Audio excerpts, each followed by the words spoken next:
This GeographyBurst video focuses on the middle and lower course of a river. You should use page 120 to 121 of your textbook to support this video. In it we will look at the formation of meanders and oxbow lakes in the middle course, and in the lower course floodplains and levees.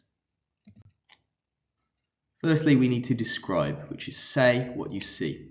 What are the key facts which you know? Outline them clearly.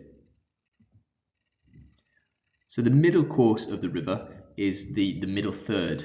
It's a much less steep gradient than the upper course the river will have flowed through from the source downwards. The water is slowing down in terms of its velocity because of the less steep gradient, and now we're seeing a sort of equal balance of erosion and deposition happening. Next we will explain, which means say what you see plus why it is the way that it is. You should outline the reasons for events or facts. So firstly, meanders, which as you can see from this image are the sections of the river in the middle course that are curvy. They form through a combination of two processes, erosion and deposition.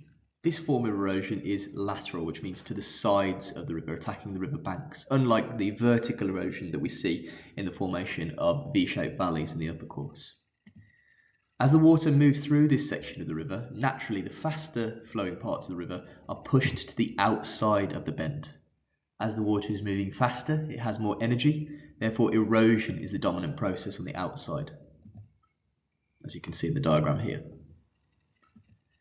The slowest flow in the river is on the opposite side, on the inside of the bend. As the water is moving much more slowly, it has less energy, therefore the dominant process will be deposition here. This diagram shows us a cross-section of a meander. On the outside of the meander bend, of course, where erosion is taking place, a river cliff is created. So the bank of the river is steep because it's being eaten away by the sub-processes of erosion because the water has a lot more energy in this part of the river.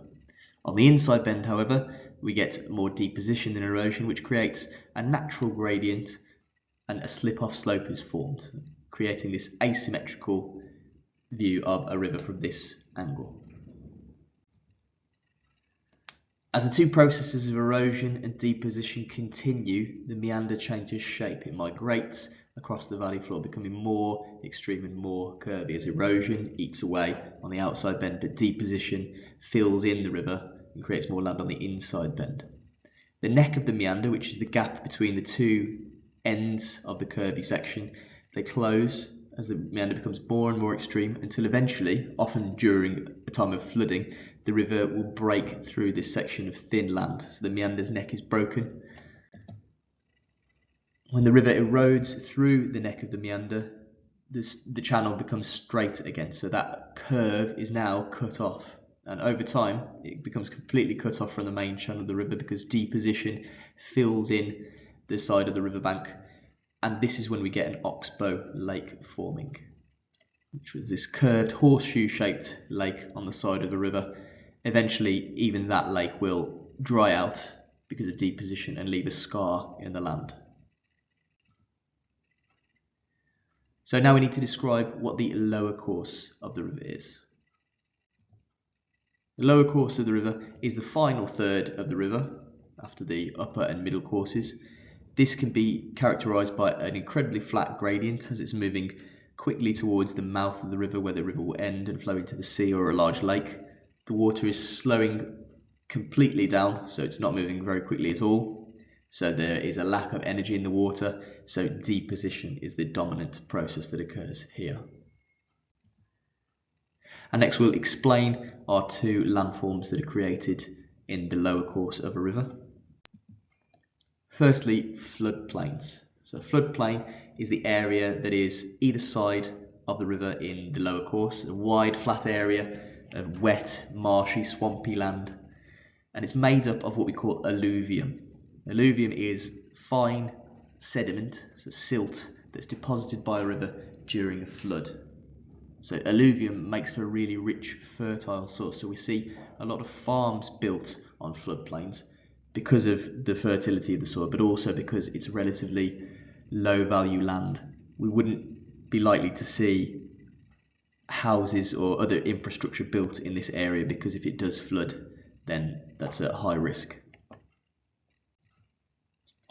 And we get also levees, which are raised riverbanks in the lower course, and these are also created by flooding. Deposition, of course, is the dominant process in the lower course of the river. So when the river breaks its banks, the water rises above the edge of the river, it will quickly lose its energy as it spreads away from the main channel. So as it loses its energy, the larger material in the river gets deposited first because they're the heaviest and more difficult. They require more energy from the water to transport. So the heavier material gets deposited right on the bank, which over time raises the height of the bank, as you can see in the diagram here. In some cases, the height of the bank can be raised as much as 2 meters. So this formation of levees creates a naturally higher bank, and it also means that the river can contain more in its channel before it does break its banks and a flood begins. So here we have an example of an exam question. It says, explain the formation of an oxbow lake with 4 marks. So firstly, we need to describe what an oxbow lake is.